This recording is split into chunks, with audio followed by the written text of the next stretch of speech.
Welcome to this explainer. Imagine, if you will, a single canceled dinner party causing an entire continent's political system to literally spontaneously combust. Well, that is exactly what happened in 1848. I've been digging through the records of this year, and it's just like watching a perfectly stacked row of dominoes tip over, one by one, until the whole world is on fire. It's a wild story.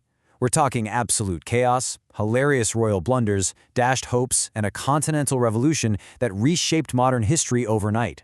So, let's get into it. How on earth did a canceled banquet in Paris trigger a continental wildfire? To understand how incredibly fast things escalated, we really have to look at the massive powder keg Europe had become by the mid-19th century.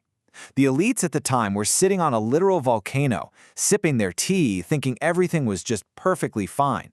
But the foundation had been cracking for decades, and they were utterly clueless about the pressure building right under their velvet-cushioned seats. Section 1. Europe on the edge of explosion.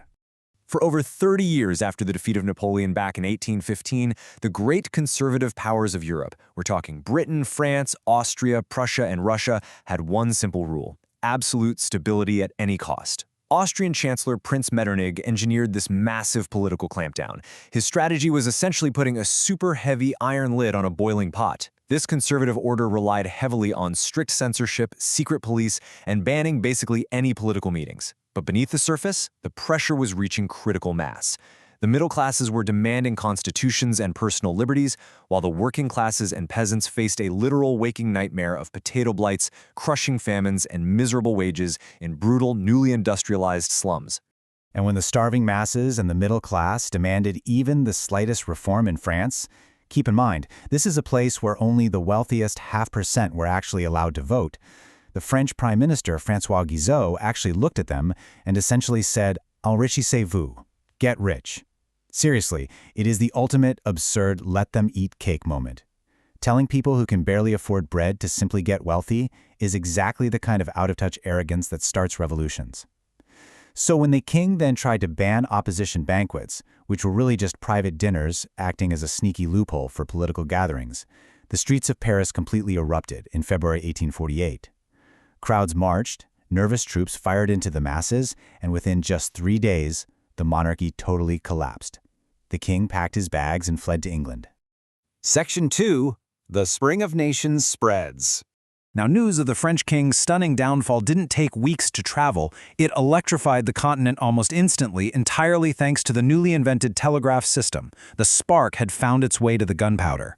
As the shocking news hit Austria, the 75-year-old architect of the conservative order, Prince Metternich, was calmly assured by his police chief that there is no chance of such a thing happening in Vienna. The historical irony here is just poetic.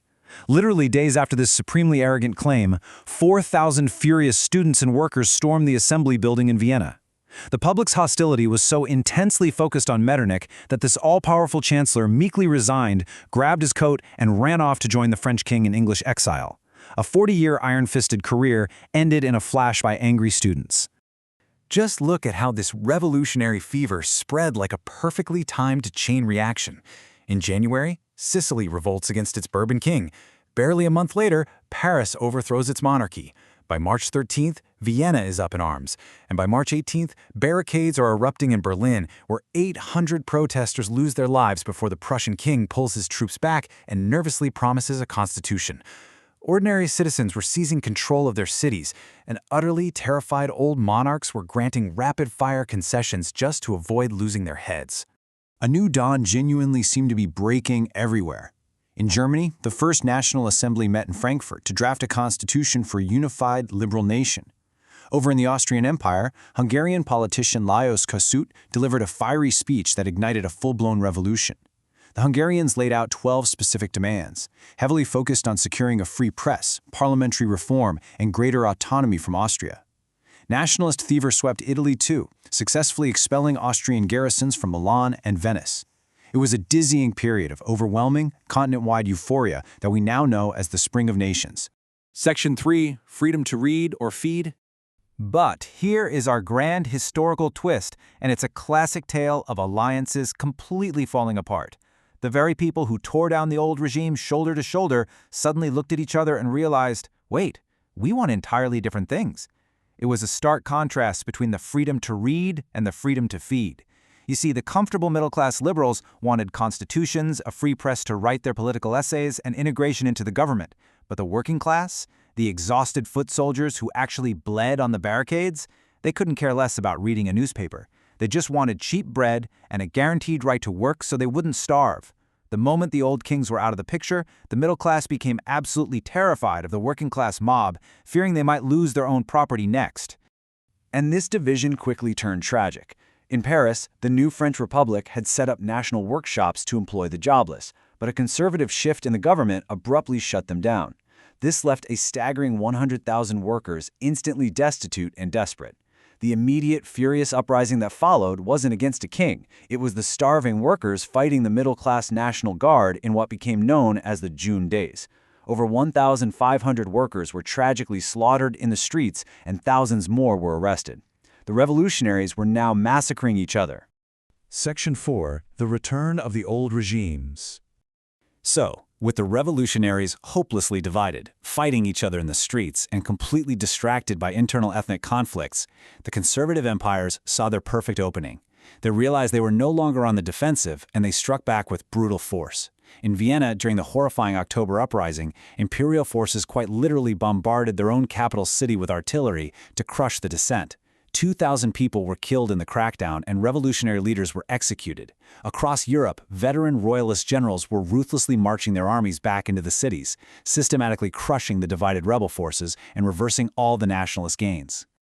While the armies marched, the grand political dreams were collapsing in boardrooms. The Frankfurt Parliament had finally finished its painstakingly drafted liberal constitution for a unified Germany and proudly offered the crown to King Frederick William of Prussia. But he completely refused it. In private, he actually scoffed that he would never accept a crown from the gutter, disgraced by the stink of revolution. And with those words, the dream of a unified liberal Germany was killed dead. The king dissolved the assembly to maintain his absolute, unquestioned power. The profound irony of the newly born republics during this time is honestly almost hard to believe. In France, Louis Napoleon, the nephew of the famous Emperor Bonaparte, was elected president by promising order and stability. Meanwhile, down in Italy, the Pope had fled Rome and enthusiastic nationalist heroes had declared a brilliant new Roman Republic. So what did the so-called glorious French Republic do? Well, Louis Napoleon dispatched French troops to violently crush the Italian Republicans simply to win political favor with conservative Catholics back home. The revolutionary republics were aggressively betraying each other just for political survival. Section 5. The Legacy of Blood and Iron. By 1849, the Spring of Nations had turned into a really bitter winter. The Hungarian Revolution, which had fought brilliantly and declared formal independence, faced an impossible situation. The Austrian emperor actually traveled to Warsaw to beg the Russian emperor, Nicholas I, for military help, and it worked. A massive Russian army swept in, mercilessly crushing the Hungarians and executing their leaders. This right here is why 1848 is famously remembered as the turning point at which modern history failed to turn. The unbelievable initial euphoria was completely crushed, and the old empires seemingly retained absolute control. Yet they learned a vital, hard lesson. They could no longer completely ignore the desperate economic and social struggles of the masses. A young, highly observant, conservative Prussian named Otto von Bismarck watched the liberals fail spectacularly and took careful notes. The ultimate takeaway for future nationalists was chillingly clear. They realized that romantic ideas, passionate speeches, and elegantly written liberal constitutions would never actually unify Germany or Italy. The only thing that could forge new nations was raw, unapologetic military power wielded by strong, centralized states. The tactics of the future shifted permanently away from street barricades and pamphlets, moving straight to professional armies, calculated diplomacy, and as Bismarck notoriously put it, iron and blood. So that leaves us with a fascinating question to ponder. If the total failure of the 1848 revolutions ultimately forced kings to adopt the revolutionaries' ideas just to survive, who really won? The physical dominoes of 1848 may have been picked up and put back into place by the surviving monarchs, but the ideas they unleashed, they could never be put back in the box. To keep their crowns, those very emperors had to quietly adopt modernized governments, abolish systems like serfdom, and respect the raw, explosive power of the common people. The revolutionaries lost the battles for sure, but their demands permanently redesigned the political and social map of Europe, quietly setting the stage for the massive unified nation-states that would rise up and completely dominate the modern world.